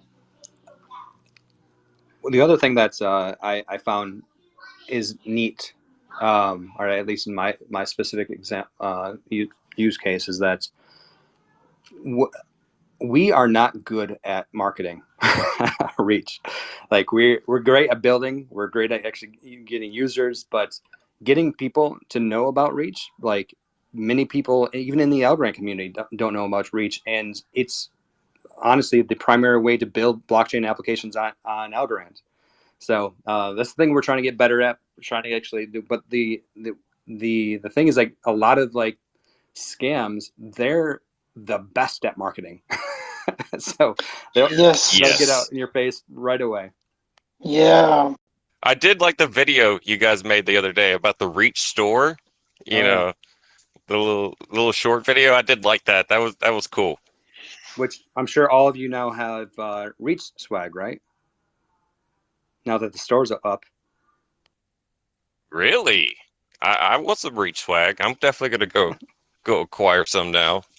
For sure. So here's the other thing too, is that how often do you think that our community, the Algorand community, is going to actually travel to conferences again when things start easing up? Like, is anybody planning on going to the next major Algorand conference? I'm definitely planning to talk to university in Nigeria, so that's part of the plan. And yeah, I haven't thought about that. Yeah, I think we need to talk, Chris, to present reach to many students as much as possible. And, No, I'm talking about, like, will the community members, like you guys, like, would you if Algorand, there was a big Algorand conference, like, in person, would you guys travel to it, or would it be mostly developers that would want to travel to it? I would go do it if I Yeah, could. if it 100%. was, in a decent location that's not like cross country, or even if it was and I had the ability, I mean, that's definitely something I want to do. I want to go to conferences, you know, with a camera and a little mic and meet people, set up, bring the info to the page, and give it to everybody. So yeah, definitely something I would love to do. Dude, we gotta tag team Cool. that. We can have the Algo HQ Crypto Nerd like co-sponsored booth. Yeah, I would love it. I would love that. You We should, stream it. Yes. we should do that. So we're planning right now a big in-person Reach conference, but it's mostly going to be focused around developers though. But I'm hoping for Austin, Texas, which I think would be a great place in Q1 of next year. That would be awesome because I live really close to Austin. Yeah, I mean, I would love to come. Just as more details materialize, let us know. We'll start to promote it through our channels. Like, definitely try to get as many people as possible. Promote it to other blockchain communities. You know, Sol, Cardano, Polkadot, AVAX. Like, I think that's a big thing is just getting developers who may be a little flustered or stuck or, you know, looking for a new challenge to learn something like Reach, which is so new. South by Southwest at Austin would be a good place to bring Reach. Yeah, It I'm would thinking connect about- really well out I'm there. thinking about doing it around then for sure.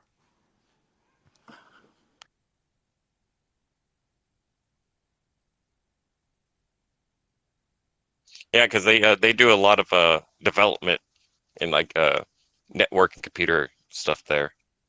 Ethereum has been introduced there quite a few times and had a really good reaction with everyone. To pivot a little bit, I just want to say how excited I am for these lending protocols that are going to come to Algorand, AlgoFi, and folks. You know, I think that's one of the coolest applications of DeFi. It's the most logical, and just I wanted to hear everybody else's take on, you know, what these might be for the Algorand ecosystem. I mean, I draw parallels to Compound and Aave and Maker, but maybe they could even be something more with like the advantages that Algorand brings. So, you know, what do y'all think about these new platforms coming to the ecosystem? I mean, it goes without saying that it's super exciting. More and more DeFi protocols are coming to Algorand. Yeah, so I'm all for it. It's great. Yeah, I mean, it's just Yeah, man. I'm especially excited for folks. I mean, AlgoFi looks really cool too. They have a two-man team, so I think they have a lot more to handle on their own. But folks seems like a really established and well-rounded team with the backing of Blockchain Italia. AlgoFi also has Y Combinator, so it's not like, you know, that's a chump VC, but both of them, you know, I'm really excited to see how they compete and how they better each other, what one can offer that the other doesn't, and just like the security. I think one thing I'm concerned about is the security. If you have a two-man team building AlgoFi, you know, are they really able to cover every corner of that security and make sure that nothing like leaks?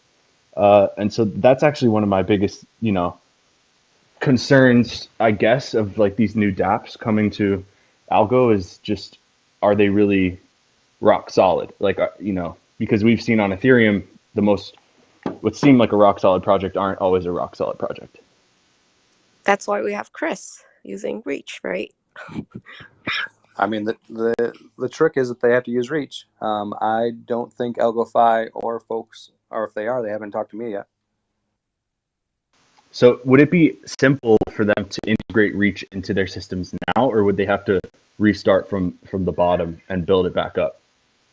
I mean, if they like, the whole idea with the Reach is that you use it to build your systems because it guides you into building your applications in a safe way. So if you've done it the manual way already, yeah, you'd have to start over because like the whole point of Reach is that it guarantees the safety. And also, it works on many chains, which is incredible. And I know many people are excited to build on Reach to be able to to work on so many platforms. That's an amazing feature. I'm launching a video, hopefully, knock on wood, this week. If not this week, next week is a short demo video of me launching our DEX on 3 different chains with just changing the configuration file. I think it's you guys should all really kind of push it. It's going to be really awesome. Yeah, definitely. Yes, yes. Sure, I'll definitely share that That's around. Do a little breakdown on that. Yeah, it's literally me on the command line running a simulation over and over 3 times in a row just by changing one configuration to point at a different network. Wow. Yeah, pretty cool. Chris, do you have like regular developer sessions? I know Algorand has some developer sessions. Do you also have that for Reach, where you basically jump on a workshop call and everybody else joins in and people do a tutorial together? Yeah, there's been a lot. We've done a bunch of bounty hacks, and every single one of the bounty hacks was one. We've done them for Encode Club. We're doing it for Draper U. We're doing it for we do it all the time. When is the next one that people can join, like the one in public? I don't really know off the top of my head. Honestly, though, like if you're interested in learning Reach, the best thing that anybody can do is just do our tutorial and join our Discord, and that will give you every single thing that you need. And on our Discord, like they're very, very responsive. Like the community has been great answering questions. We have 2 developer evangelists that I don't think sleep, and they answered the questions quite a bit. So I'd recommend, if you're interested in using Reach at all, just docs.reach.sh and just do the tutorial, and you'll get a good handle of actually how it works. Yeah, I have gone through the docs and it's pretty good. So yeah, the documents are great. But yeah, sometimes like many people would want to have some kind of a working workshop, So Yeah. anyway, my question was just about that. If it's not there, then all good. There's another thing coming. So we got a professional video tutorial maker. She's got I think like 70,000 subscribers on YouTube, where she's going to do a 10 video series walking through showing and teaching how to actually build things with Reach on Algorand, actually, which is going to be really cool. Wow. Yeah, that's pretty good. That is amazing. Tutorials and videos really help.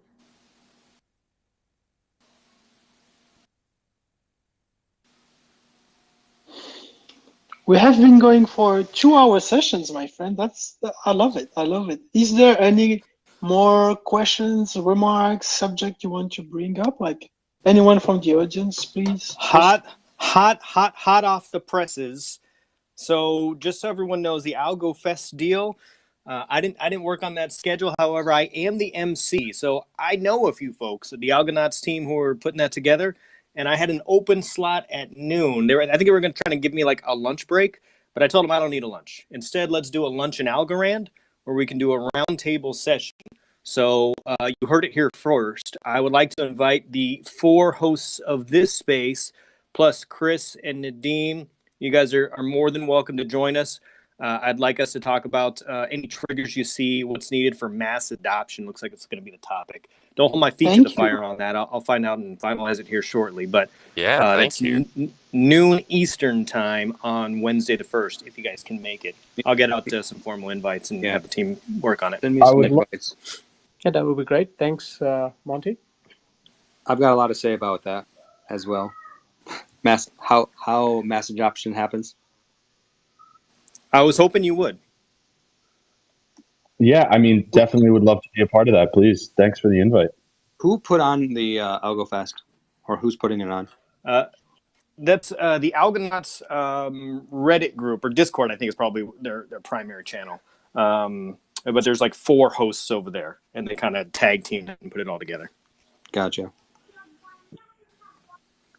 So it's all community based, which is nice. That is really awesome. This goes to the fact of me not being good at marketing, that I wasn't invited, but that's okay. Right. Well, I had to rectify it now, so it took me about 45 minutes of chatting back and Nailed forth, it. but we got it. You done. nailed it.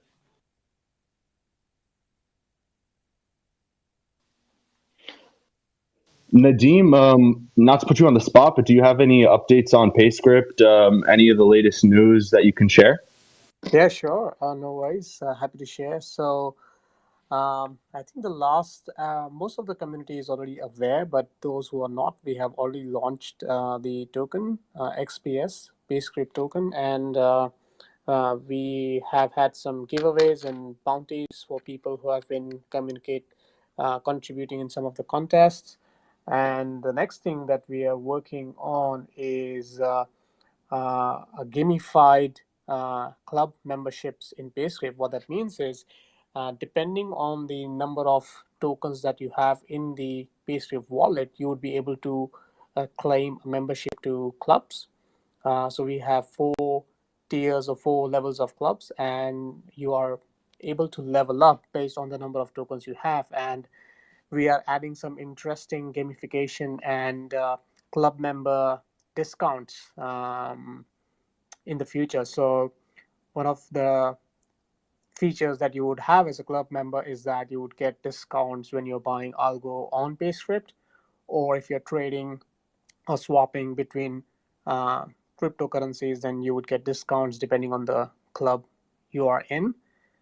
And since we are many of the users of PayScript are also merchants, we would be having various partner discounts available to the club members through our merchant network. So really excited about the gamification aspect of it, and would be very keen to get some feedback from you folks as well.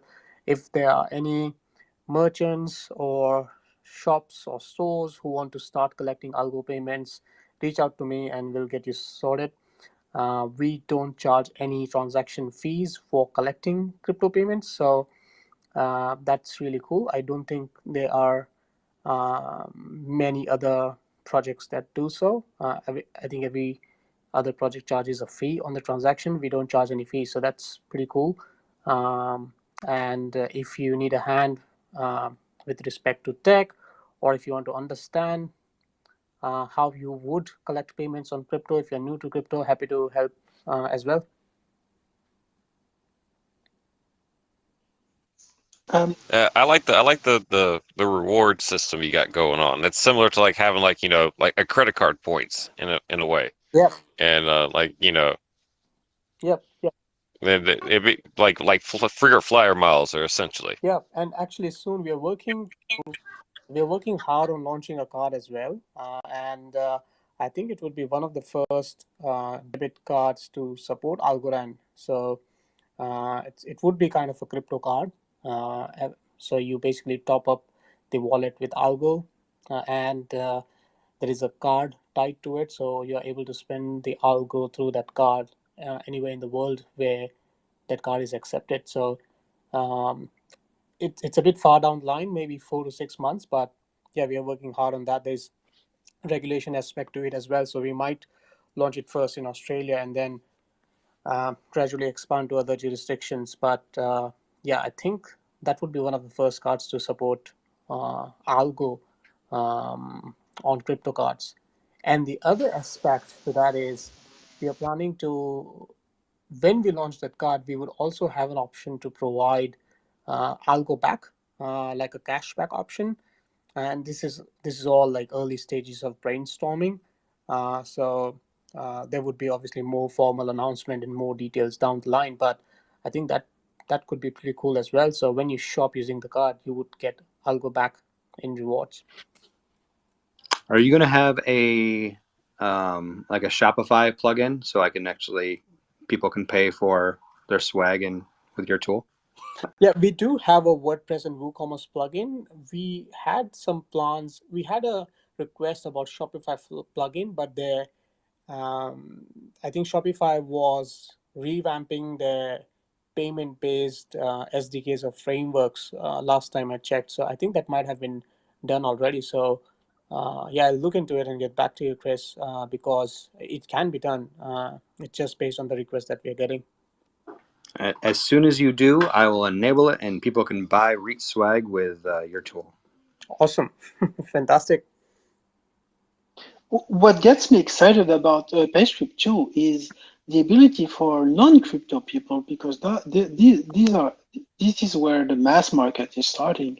The non-crypto people to be able to benefit from the crypto technology without knowing how it works at all. So can you tell us more about it? Like, how can we connect to PayScript without knowing anything to crypto, please, Nadim? Yeah, I'll share my story and my journey, right? So I started into the crypto space about 3.5, 4 years ago. And I was working as a technical consultant, and then I got into this crypto blockchain project, and I was told that I was going to be paid in Ethereum. So um, I was literally shivering when I was accepting my first paycheck in Ethereum, because I didn't know how to create a wallet. I had already seen the videos, tutorials, and it was straightforward. It was right in front of me. And although being a techie, I was still a bit nervous about getting that. And that's when I thought that uh, people would need a simple interface, uh, at least to start with, and then gradually move on to complex things and complex wallets. And now I use a hardware wallet, right? But when you start, you need a very simple and easy to use wallet. So that's how we thought about PayScript.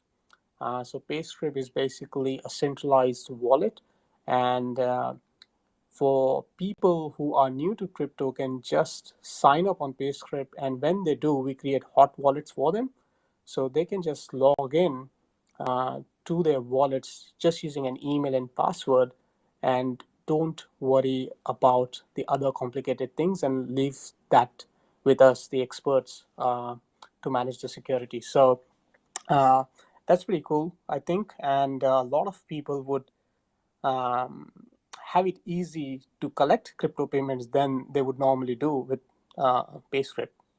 Uh, so yeah, that's how it is, and we are aiming or targeting the people who are new to crypto, so people who are creating their first wallet, or businesses who want to have quick access to the wallets just using the email and passwords. You can send crypto using emails, so that's a good utility as well. So you don't need to remember the addresses and things like that. So yeah, I think that's the bridge that we are creating between first time users of crypto, and then basically help them on a journey to gain more knowledge, and eventually use hardware wallets and ledgers and all those things later on. So you're actually, is it a custodial wallet or a non-custodial wallet?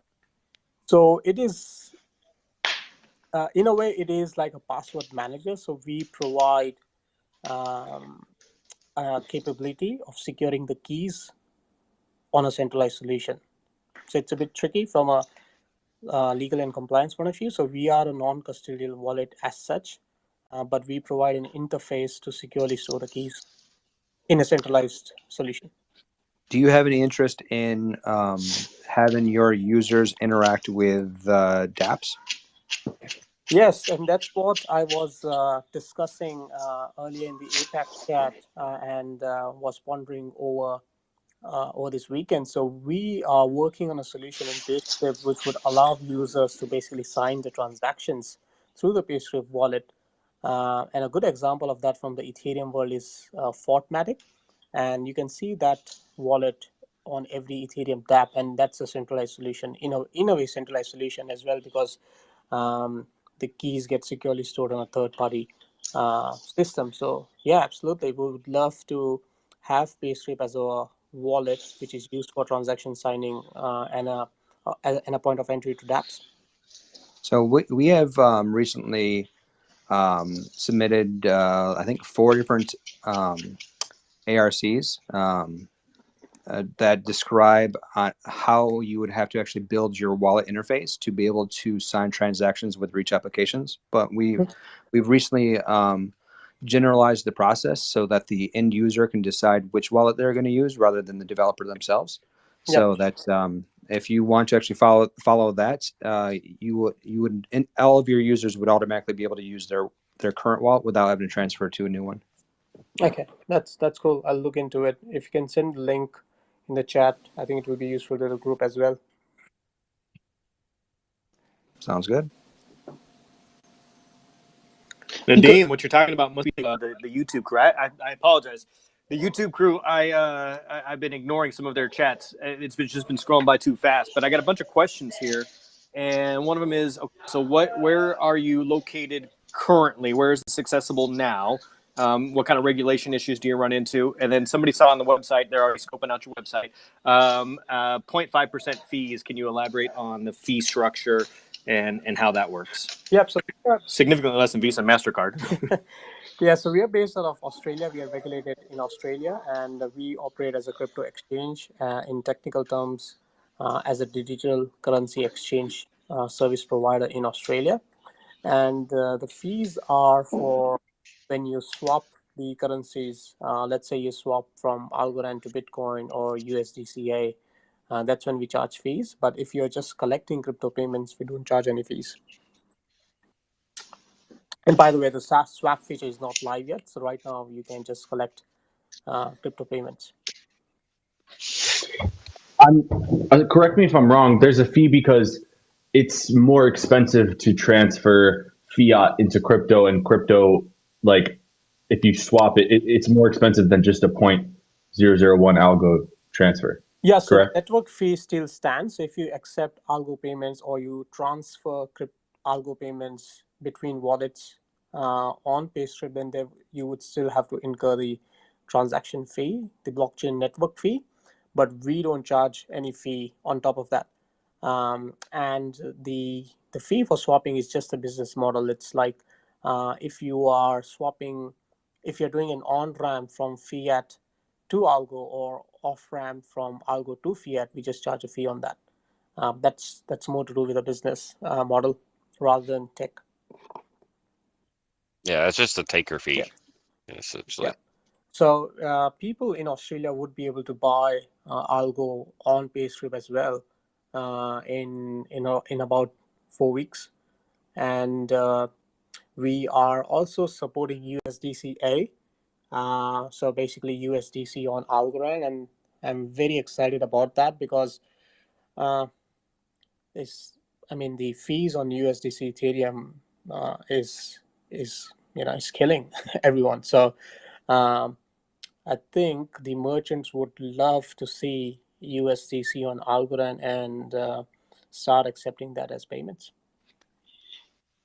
Yes, I would start using when you release your card. If I get algo cash back, like I will start using yours, especially since I can use USDCA because I currently use like the Coinbase card, and I have to go through the Ethereum one with that one. So yes, it's bad annoying when it costs like $30 to move some money sometimes. Exactly. Yeah, same here. Same here. I can't wait to use the Visa PayScript card. Like, I'm waiting for it because now I'm using Wirex and I have to go to XLM, like to transfer money to the card, etc.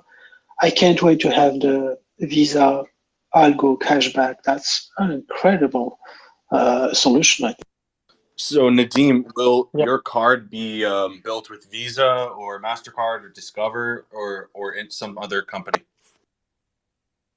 Yeah, so we have started discussing it with Visa to start with, but nothing has been finalized. Nothing is concrete or signed or contracted yet. But we have reached out to Visa Australia and we are talking to them, but we haven't signed anything yet. So it's still open. That's really exciting. Yeah, we're very excited about that. And the way we are building PayScript is that it's an infrastructure, it's a platform. So we would be able to help other projects launch solutions as well. So we are an API first solution. So let's say if some other project in some other jurisdiction wants to launch a crypto back or an algo back card, then we would be able to provide them an entire stack and help them do that, help them go to market much faster than they would normally do. So we are working with traditional card management system providers and integrating their software, and that's pretty cool. I'm very excited about that because there are only few solutions out there which basically connect the traditional Visa or slash MasterCard rails into the crypto space, and we would be one of those solutions, and we would love to offer that to other solution and other projects as well. So one thing I want to jump in here is like you guys heard how bad I personally am about marketing, but I just noticed that our head of marketing, who we just brought on recently, is actually on this call now, Brandon.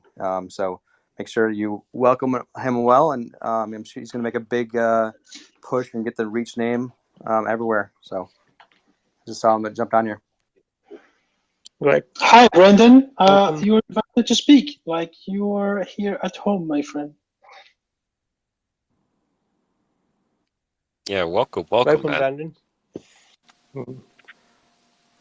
Awesome. I'll send you a message later. Chris, better on blockchain. I got to jump off here in a few minutes, but what if you did an episode where we talked about summer chores, or like, you know, hey, can we put NFTs, smart contracts in place if, like, you know, my kid mows the lawn in place and executes a contract, something like that? I think we can do anything. So yes, yes we can. Really, maybe that's a cool topic. Yeah, like the topic of Office Suite was my attempt at thinking about something that wouldn't be helped by blockchain, to see if we could actually figure out a way if it would or not. So any topic is fair game, and Jay and I will happily talk forever about it. I really recommend the Office. That one wasn't my idea. That was Extra Fox NFTs. Super awesome NFTs from Extra Fox, by the way. But yeah, that was. I wonder how you could make an app like Snapchat better on blockchain when the entire point of it is that the picture goes away. That's a great question, and this is actually. So, did you listen to our one about the social media in general? No, but I will.